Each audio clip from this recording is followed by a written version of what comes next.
And if you disagree with that, you can come up and talk to me afterwards. Okay, just to be um, open and honest about this evening, um, I, I, I started looking at where I wanted to go and actually preached a message that is extremely similar to this. It used the same scripture and all that back in um, 2018. I remember that I figured, I figured somebody would, and so so you can nod off if you tonight, or if you want to go ahead and leave. I guess you can do that too. No. Anyway, all right. So imagine, if you will, that you ran into a friend on the street, and they tell you, hey, you know what? We're having a party especially for you tonight. It's going to be a celebration of all your good deeds and all your great accomplishments. I really hope that you'll be there. Well, there's nothing quite like a party, is there? So especially when you're the guest of honor, you figure you probably ought to show up. So you arrive at the appointed place at the appointed time. You step in the door, and sure enough, there's a crowd that's already begun to gather there. There are balloons and streamers and party favors, and hey, there's even a cake. You try to mingle with the crowd, but nobody really seems to acknowledge the fact that you're there. There are a few of your friends who are standing off to one side, but as you approach them, you realize that they're arguing with one another about nothing of real importance. But they don't really seem like that they're interested in talking to you. As you approach another group, you can hear them saying, you know, this party isn't as good as some of the other parties that I've been to.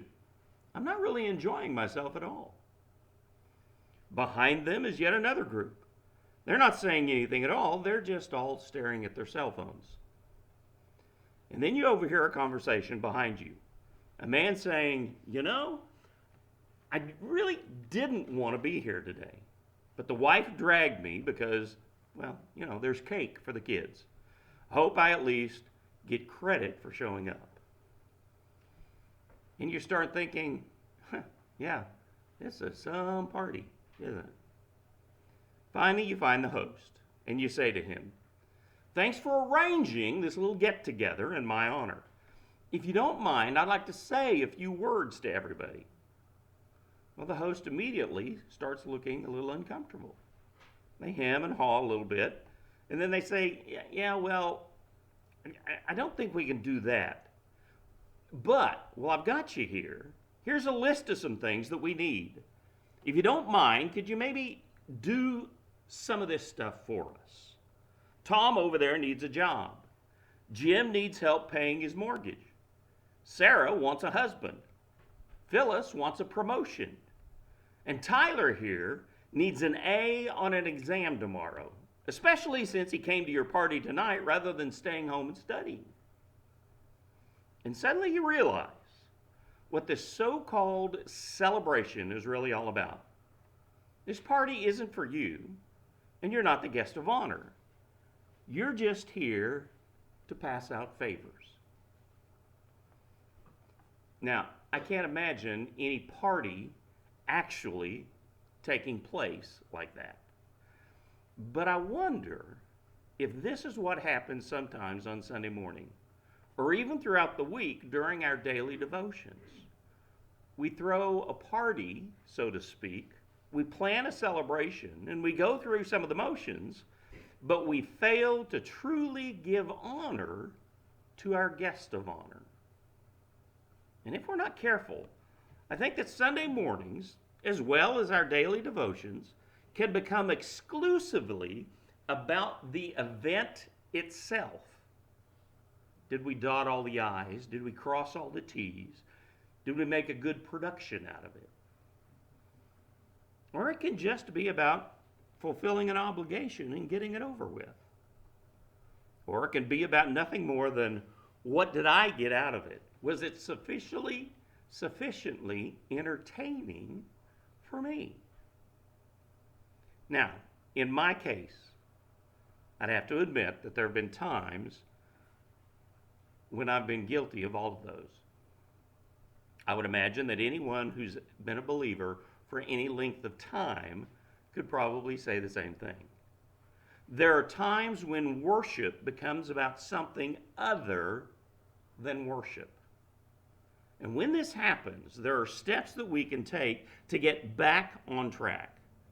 More importantly, there are steps that we can take to ensure that we never get off track in the first place.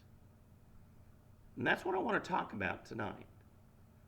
For the last couple of weeks, we've been in a series about worship. The purpose of this series is to challenge all of us to cultivate a lifestyle of worship every single day. We want to learn to make worship more than just a priority. We want to make it the top priority, the ultimate priority. I said in the very first sermon that I did in this series that one of the objectives of this series was that each one of us would be able to get more out of worship. And for that to happen, getting more out of worship, we need to redefine the entire concept of what getting more actually means. So tonight I want to talk to you about intentional worship. I want us to consider 5 essential elements of the worship experience. And I'm talking about worship in church and your worship that you do at home during the week. These are 5 things that we need to happen every week and every day in order for worship to actually take place. Our text for today is in 1 Chronicles 16. So you can turn there if you want. 1 Chronicles 16. This passage describes a celebration service that King David organized for all the people of Israel. The purpose of the celebration was that the Ark of the Covenant was being brought to Jerusalem to be placed in a special tent that David had prepared for it. Some years before that, the ark had been looted by the Philistines during wartime. And then several months later, it was returned to Israel. And it was kept safe for the next 20 years in a city that was about 10 miles north of Jerusalem.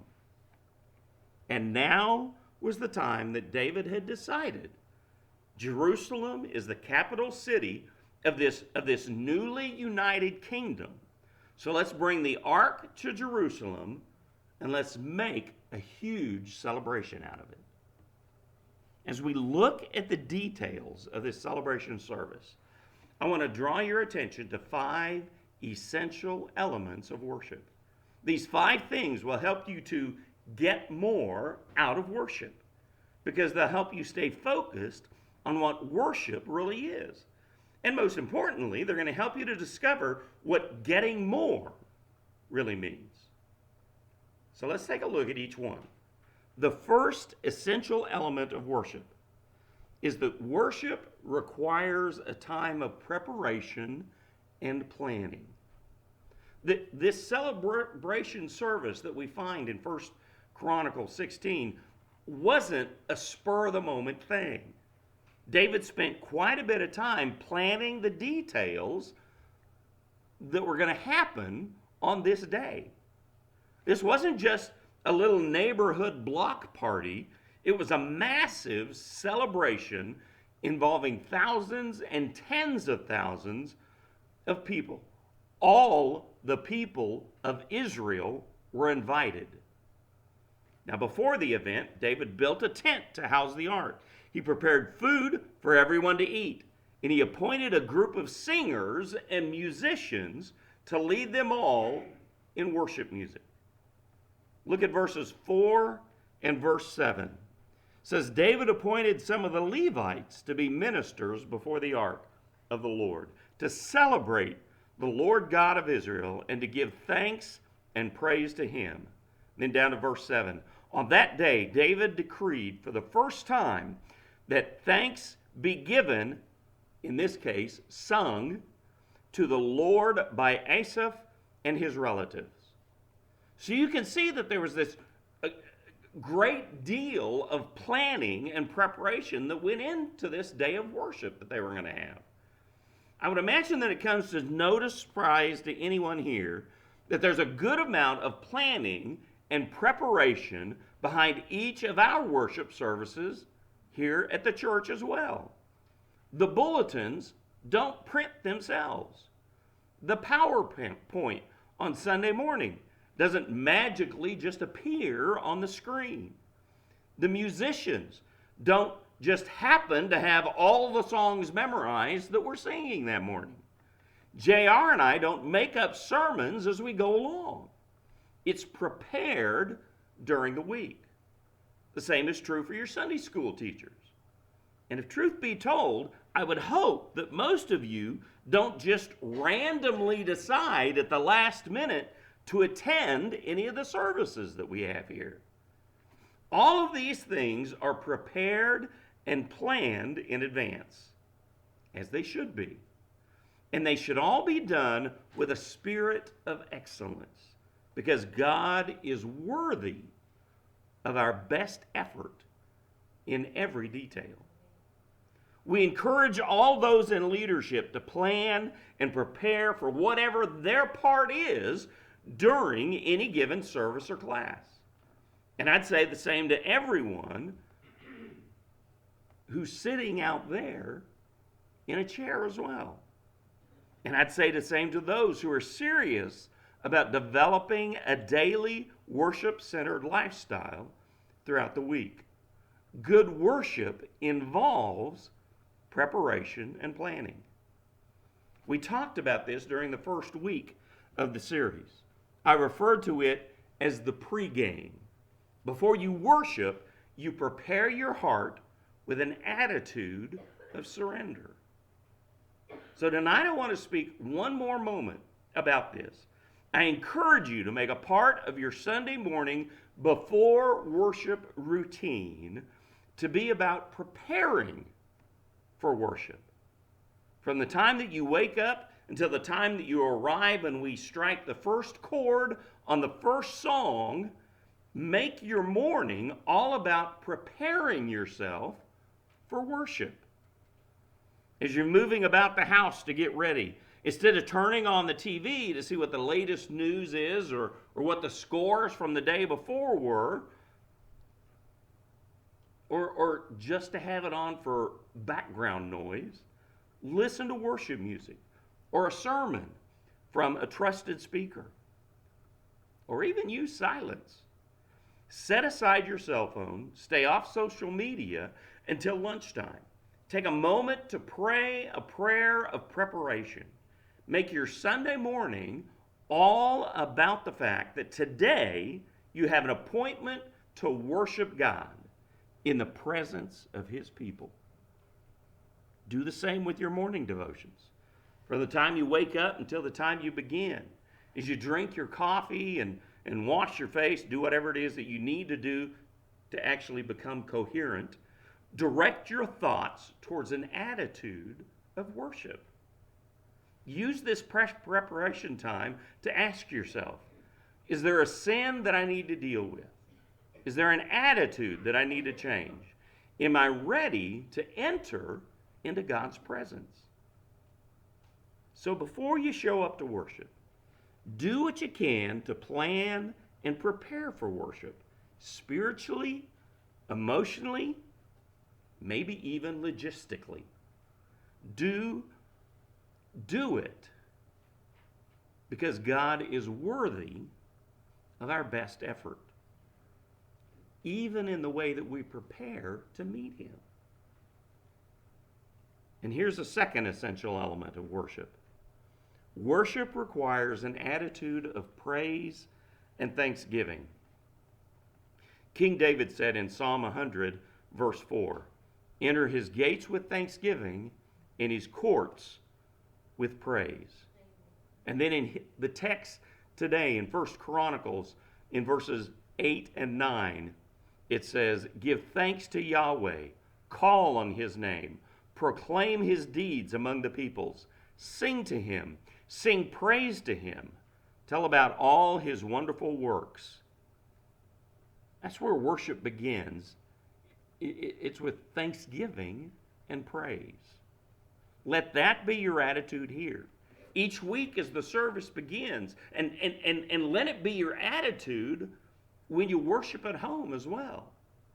Begin with thanksgiving. I'm going to go out on a limb here and say that it's my guess that something happened in your life recently, maybe even as recently as yesterday, that reflects God's ongoing work in your life. Give him thanks for that. Thank him for your spouse, for your home, for your job if you have one, for the fact that you don't have a job if you don't have one. Every good thing in your life, thank him for it. And most importantly, don't just breeze through that part. As you give thanks to God, stay there for just a moment. Think about it. Let your gratitude actually sink in. It's the same when you're speaking or singing words of praise. Praising God is as simple as saying, "God, I praise you. I praise you for who you are, for your goodness, your mercy, your kindness, your love. I praise you for all that you have done in my life and in the lives of those that I know and love." You can speak those words. You can sing along with a CD or play your spoons or just sing a cappella. Or you can even have morning worship without music, which honestly is what I do most of the time. The important thing is that you begin your time of worship at home and at church with a moment of thanksgiving and praise. Sincere, intentional, and from the heart. And when you don't feel thankful, when you don't feel all praisey inside, what do? Well, like we said last week, you worship anyway.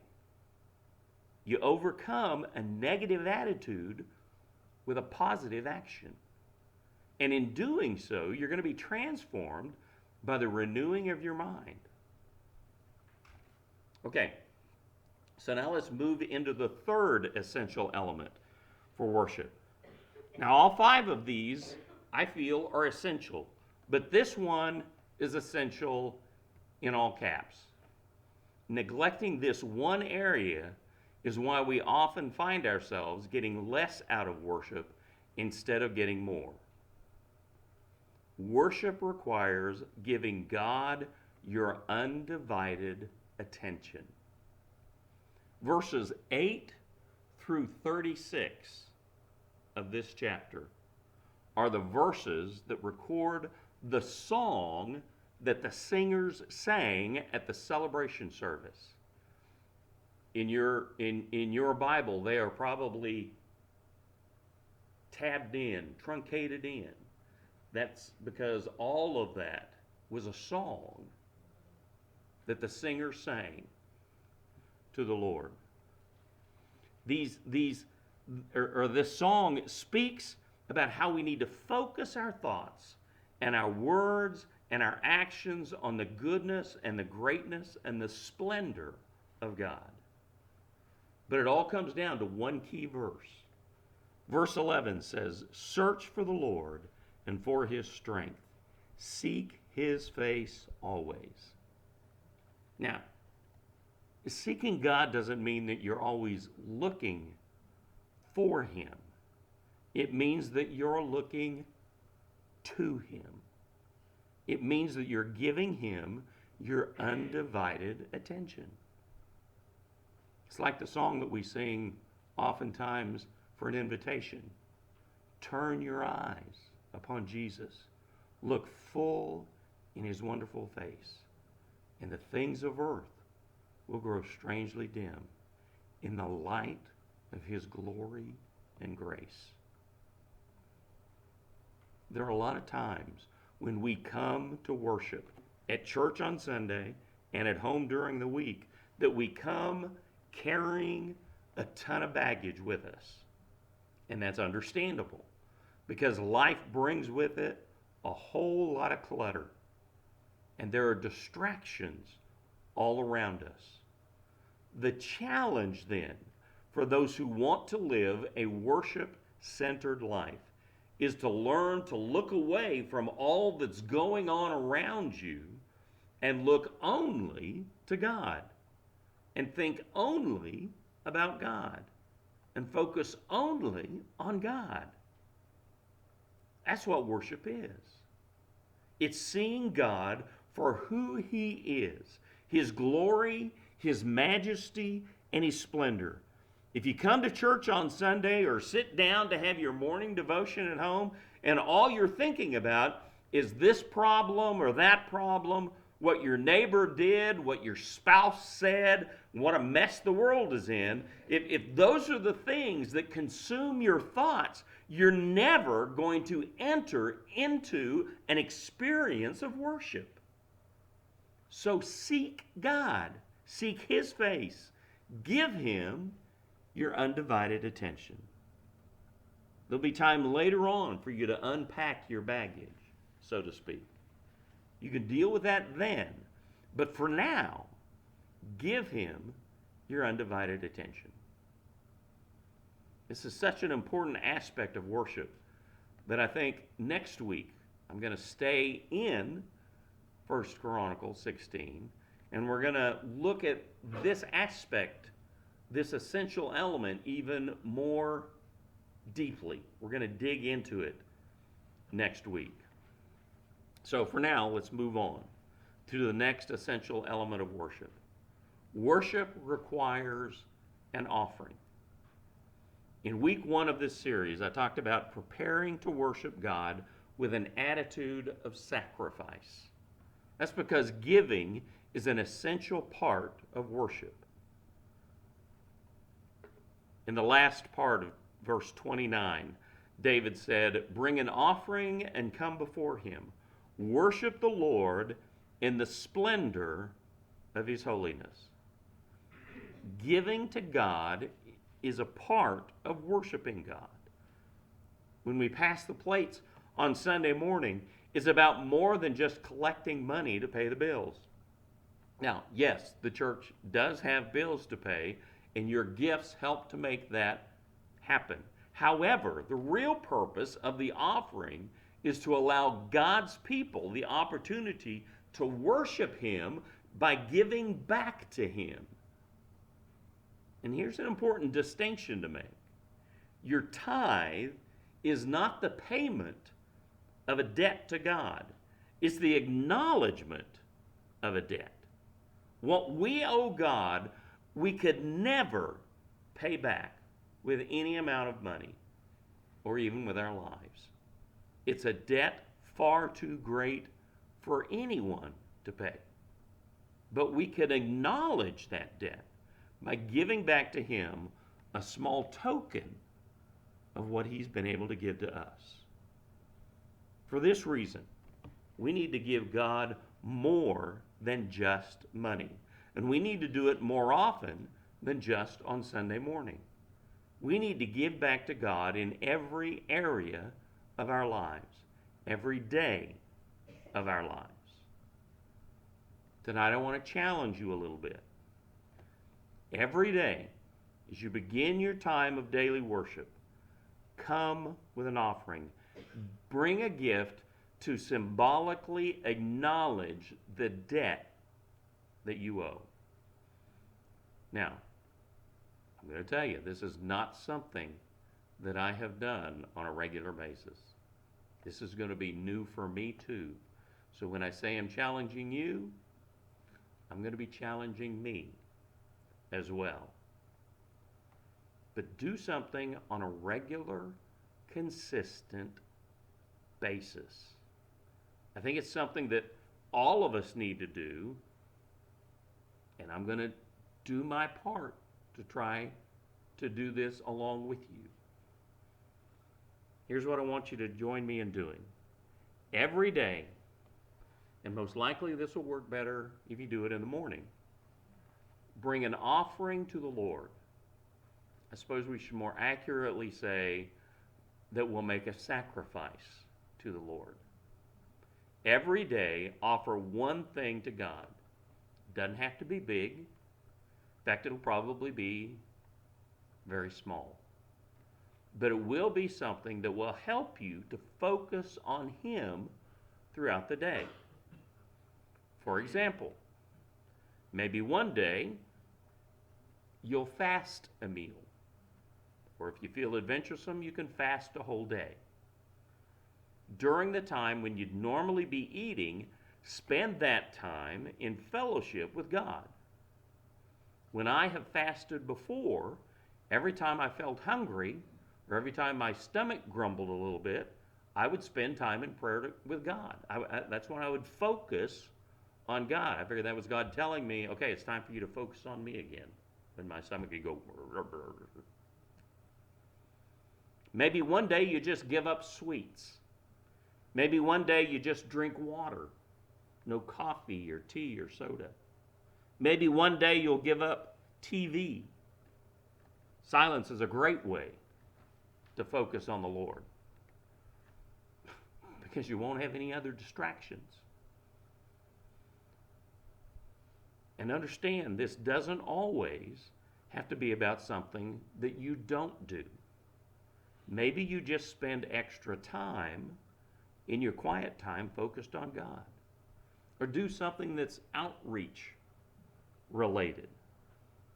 Use your imagination and ask God what He may want you to sacrifice to Him in order to be able to focus on Him better throughout the day. None of these things will probably mean anything to anyone else, but offering a daily offering to the Lord will help you to keep Jesus front and center in your life throughout the day. Back when I was in college, I went to Friends University in Wichita. And at the time that I was in college, there was a professor in the religion department. In fact, he was the head of the religion department. His name was Richard Foster.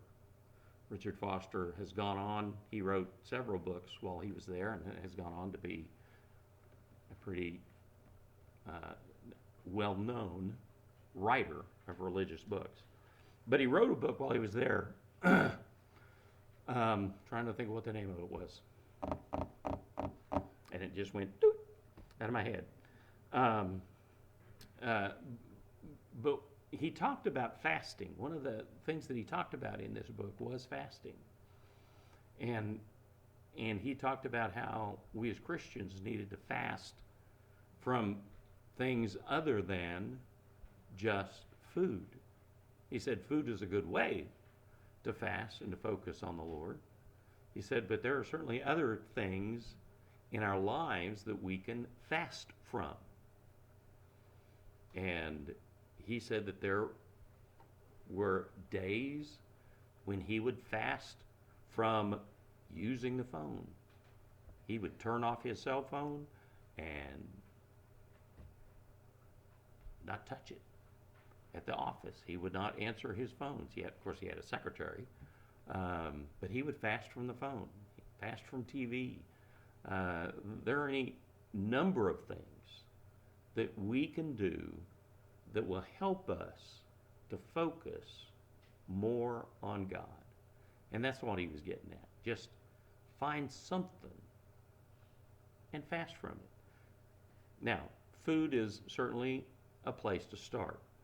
If you have some kind of a health reason that you can't miss meals, then I'm not going to say, you need to fast and God will help you through that. No, I'm not going to do that, okay?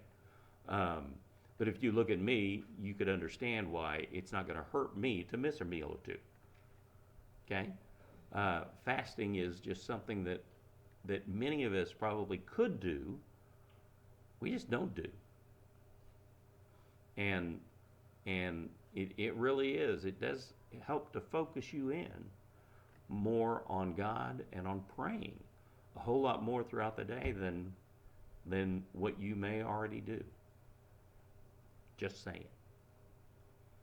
So, try to join me in this challenge. When you come to worship God, come with some kind of a gift. Come with an offering, however small it may be.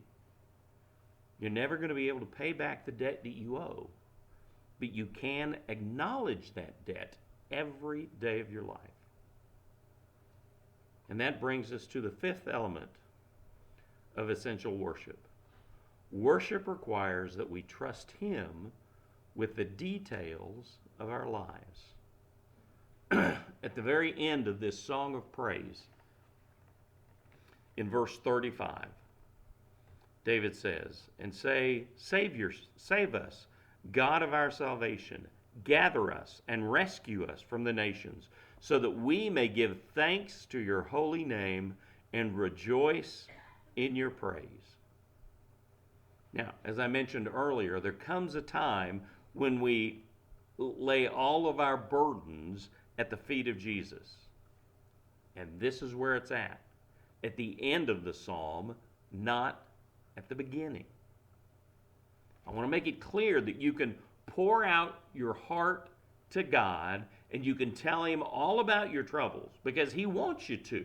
He expects you to do that. But that's not where worship begins.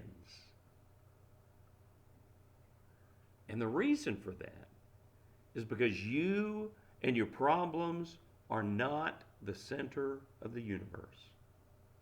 He is the center of the universe. And job one for you and me is to give Him His rightful place in our lives and to give Him the glory and the honor that He deserves first.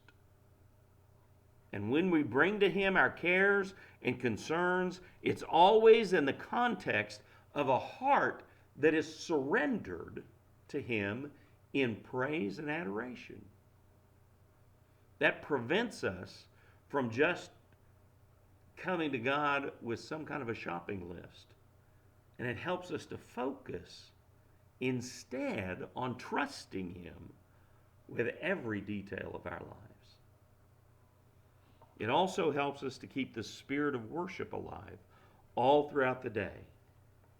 Because there are going to be times when you're going to want to say, God, I don't know why things are happening the way they're happening, but I'm going to trust you because you are God and you are worthy. Every day of our lives can be and should be a celebration of God's people. For that to happen, we need to remember who the celebration is actually for. It's not for me. It's not for you. It's not for us. It's for Him, the God that we serve, the King of Kings and the Lord of Lords. It's for the one who came not only to give life, but who came to give meaning to life. Every day of your life, you can say, Lord, this celebration that I want to enter into is in your honor. And I come to this celebration not to get, but to give. To give you the glory and honor that your name deserves. Because you are worthy. You are worthy of my very best effort. You are worthy of my praise and my gratitude. You are worthy of my undivided attention. You're worthy of receiving my offering. And you are worthy to be trusted with the details of my life. And so today, Lord, I make this day, I make this moment about you because you are worthy. Take out your prayer sheets, if you would.